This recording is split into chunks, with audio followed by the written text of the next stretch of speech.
Hi all, അസ്സലാമലൈക്കും. Welcome back to Silna's kitchen. ഇന്നത്തെ recipe ഭയങ്കര സോഫ്റ്റ് ആയിട്ടിരിക്കുന്ന നല്ല ടേസ്റ്റി ആയിട്ടുള്ള ഒരു അടിപൊളി ചപ്പാത്തിയുടെ റെസിപ്പിയാണ്. ഇതുപോലെയാണ് ചപ്പാത്തി തയ്യാറാക്കി എടുക്കുന്നതെങ്കിൽ നമുക്ക് എത്ര കഴിച്ചാലും മതി വരില്ല. അത്രയും നല്ല ടേസ്റ്റിയാണ്, അതുപോലെ തന്നെ നല്ല സോഫ്റ്റ് ആയിട്ടിരിക്കുന്നതാണ്. വൈകിട്ട് വരെ ഇരുന്നാലും ഇതുപോലെ തന്നെ നല്ല സോഫ്റ്റ് ആയിട്ടിരിക്കും.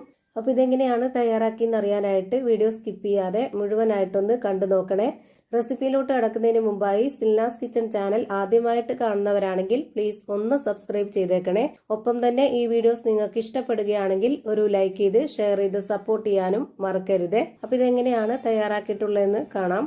ഇതിനായി ഞാൻ ആദ്യം തന്നെ ബാക്കി വന്ന ചോറാണ് എടുത്തിട്ടുള്ളത്. ചൂട് ചോറായിരുന്നാലും കുഴപ്പമൊന്നുമില്ല. അതുപോലെ തന്നെ ഏത് അരിയുടെ ചോറ് വേണമെങ്കിലും എടുക്കാവുന്നതാണ്. ഞാനിവിടെ ഒരു മിക്സഡ് ജാർ എടുത്തിട്ട് അതിലേക്ക് 250 ml കപ്പിന്റെ അളവിൽ 1 കപ്പ് നിറയെ ഇട്ട് കൊടുക്കുന്നുണ്ട്.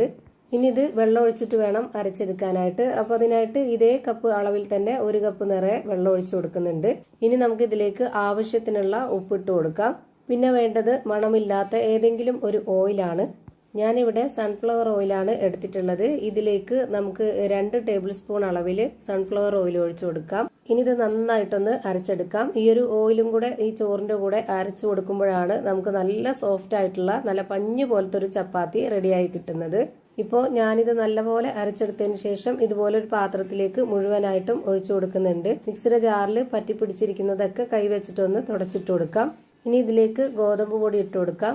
ഗോതമ്പ് പൊടി എടുക്കുമ്പോൾ ഇതുപോലെ ഓരോ കപ്പിന്റെയും മുകൾ ഭാഗം തട്ടാതെ നമുക്ക് പൊടി നിറച്ച് ഇട്ട് കൊടുക്കാം. ഞാനിവിടെ 3 കപ്പ് അളവിൽ നിറയെ ഗോതമ്പ് പൊടി ഇട്ട് കൊടുത്തിട്ടുണ്ട്. അതായത് 250 ml കപ്പിന്റെ അളവിൽ 3 കപ്പ് ഗോതമ്പ് പൊടിയാണ് ഇട്ട് കൊടുത്തിട്ടുള്ളത്. ഈ ഒരു ഗോതമ്പ് പൊടിക്കുള്ള അളവാണ് ബാക്കിയുള്ള എല്ലാ ഇൻഗ്രീഡിയൻസിന്റെ അളവും എടുക്കുന്നത്. ഇനി ഇതിലേക്ക് വേറെ വെള്ളമൊന്നും ഒഴിച്ചു കൊടുക്കാതെ ഈ ഒരു ചോറിന്റെ നനവിൽ തന്നെ നമുക്കിത് നന്നായിട്ടൊന്ന് കുഴച്ചിട്ടെടുക്കാം. ആദ്യം ഇതുപോലെ നന്നായിട്ടൊന്ന് മിക്സ് ചെയ്ത് കൊടുക്കുക. നമ്മൾ ഇതിലേക്ക് ചോറ് അരച്ചു കൊടുക്കുമ്പോൾ തന്നെ ഉപ്പിട്ട് കൊടുത്തതുകൊണ്ട് ഇനി ഇതിലേക്ക് ഉപ്പിന്റെ ആവശ്യമില്ല. ഈ ഒരു മാവിനും കൂടെ കണക്കാക്കിയിട്ടാണ് ഉപ്പിട്ട് കൊടുത്തിട്ടുള്ളത്. ഇതുപോലെ ചോറ് വെച്ചിട്ട് തയ്യാറാക്കി എടുക്കുന്ന ഈ ഒരു ചപ്പാത്തിയുടെ മാവ് ഒരുപാട് അങ്ങ് ലൂസായി പോകരുത്. കുറച്ച് നല്ല ടൈറ്റ് ആയിട്ടിരിക്കണം.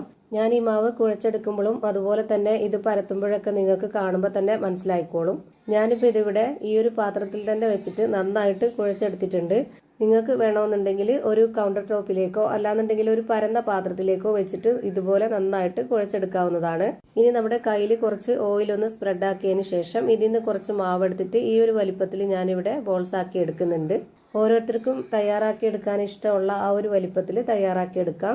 ഞാനിവിടെ എല്ലാ മാവും ഇതുപോലെ ഈ ഒരു വലിപ്പത്തിലാണ് തയ്യാറാക്കി എടുക്കുന്നത്. സാധാരണ നമ്മുടെ ചപ്പാത്തിയുടെ ഒക്കെ കറക്റ്റ് പരുവുണ്ടല്ലോ, അതിന് അത്രയും വലിപ്പത്തിൽ കിട്ടാനാണ് ഇങ്ങനെ ചെയ്തെടുത്തിട്ടുള്ളത്. ഇനി നമുക്ക് ഈ ഒരു ബോൾസ് എല്ലാം നന്നായിട്ടൊന്ന് പരത്തി എടുക്കണം. അതിനായിട്ട് ഞാനിവിടെ ഇതുപോലൊരു ബോർഡിലാണ് കുറച്ച് പൊടിയിട്ട് കൊടുത്തിട്ട് പരത്തി എടുക്കുന്നത്. ഈ ഒരു ബോർഡ് ഫുള്ളായിട്ടൊന്ന് പൊടിയിട്ട് കൊടുക്കുന്നുണ്ട്. അല്ലാന്നുണ്ടെങ്കിൽ നമ്മൾ പരത്തി എടുക്കുമ്പോൾ പൊടിയില്ലാത്ത ഭാഗത്ത് ഒട്ടിപ്പിടിച്ചിരിക്കും. ഇനി നമുക്കിത് നന്നായിട്ട് പരത്തിയെടുക്കാം. എത്രത്തോളം പരത്തിയെടുക്കാമോ അത്രയും നന്നായിട്ട് ഈ ഒരു മാവ് പരത്തിയെടുക്കുക.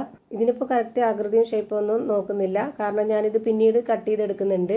നമ്മൾ കടയിൽ നിന്നൊക്കെ മേടിക്കുന്ന റെഡിമെയ്ഡ് ചപ്പാത്തിയുടെ അതുപോലുള്ള കട്ടിയിലാണ് ഞാനിപ്പോൾ ഇത് തയ്യാറാക്കി എടുത്തിട്ടുള്ളത്.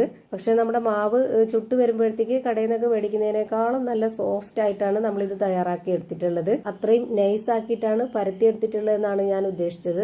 ഇനി ഇതുപോലെ തന്നെ വീണ്ടും കുറച്ച് പൊടി ഇട്ട് കൊടുത്തതിന് ശേഷം ഒരു ബോൾസ് ഇതുപോലെ വെച്ച് കൊടുത്തിട്ട് കൈകൊണ്ട് ആദ്യം ഒന്ന് അമർത്തി കൊടുക്കുക. എന്നതിന് ശേഷം ഇതുപോലെ എത്രത്തോളം വലിച്ച് പരത്തിയെടുക്കാവോ അത്രയും നന്നായിട്ട് പരത്തിയെടുക്കണം.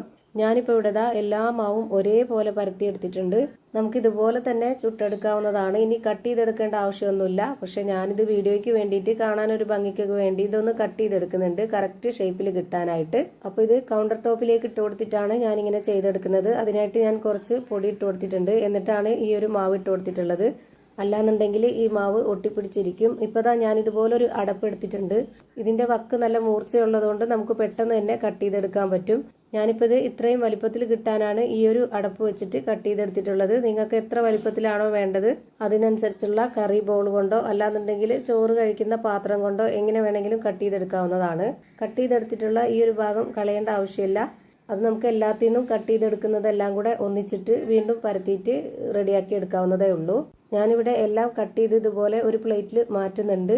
ഇതെല്ലാം ഒന്നിച്ച് വെക്കുമ്പോൾ ഒട്ടിപ്പിടിക്കാൻ സാധ്യതയുള്ളതുകൊണ്ട് ഈ ഒരു പൊടിയുള്ള ഭാഗം ഇങ്ങനെ നമുക്ക് ഇട്ട് കൊടുക്കാം. ഓരോന്നും ഇതുപോലെ ചെയ്തെടുക്കുമ്പോൾ ഈ ഒരു പൊടിയുള്ള ഭാഗം ഇട്ട് കൊടുക്കാൻ നോക്കുക. ഇനി ഇത് ചുട്ടെടുക്കാനായിട്ട് ഒരു പാൻ സ്റ്റൗവിലേക്ക് വെച്ച് ഫ്ലെയിം ഓണാക്കി കൊടുത്തിട്ടുണ്ട്. അതിലേക്ക് ഒരെണ്ണം ഇട്ട് കൊടുക്കാം. 1-2 സെക്കൻഡ് മാത്രം ഇങ്ങനെ ഇട്ട് കൊടുത്താൽ മതി. എന്നിട്ട് നമുക്കൊന്ന് തിരിച്ചിട്ട് കൊടുക്കാം. തിരിച്ചിട്ട് കൊടുത്തതിന് ശേഷം 1 സെക്കൻഡ് നേരം വെയിറ്റ് ചെയ്യുക. പിന്നെ വീണ്ടും ഒന്ന് തിരിച്ചിട്ട് കൊടുക്കുക. എന്നിട്ട് ഇതിന്റെ മുകളിൽ ചെറുതായിട്ടൊന്ന് തട്ടി കൊടുത്താൽ മതിയാവും. ഇതുപോലെ നന്നായിട്ട് പൊള്ളി വരും. എല്ലാം ഒരേ വലിപ്പത്തിൽ ചെയ്തെടുത്തത് കൊണ്ട് തന്നെ എല്ലാം ഇതുപോലെ തന്നെ വേവിച്ചെടുത്താൽ മതി. പെട്ടെന്ന് വെന്ത് കിട്ടും. ഓരോന്നും ചുട്ടെടുത്ത് കഴിഞ്ഞാൽ കുറച്ച് പൊടി അതിലുണ്ടാവും. അതുകൊണ്ട് ആ ഒരു പൊടി നമുക്ക് തുണി കൊണ്ടൊന്ന് തുടച്ചെടുക്കണം. എന്നതിന് ശേഷം മാത്രം അടുത്തത് ഇട്ട് കൊടുക്കുക. അല്ലാന്നുണ്ടെങ്കിൽ അടുത്തത് ഇട്ട് കൊടുക്കുമ്പോൾ വേഗം കരിഞ്ഞു പോവും. ഇപ്പതാ ഞാൻ രണ്ടാമത്തതും ഇട്ട് കൊടുത്തത് ഇതുപോലെ നന്നായിട്ട് പൊള്ളി വന്നിട്ടുണ്ട്.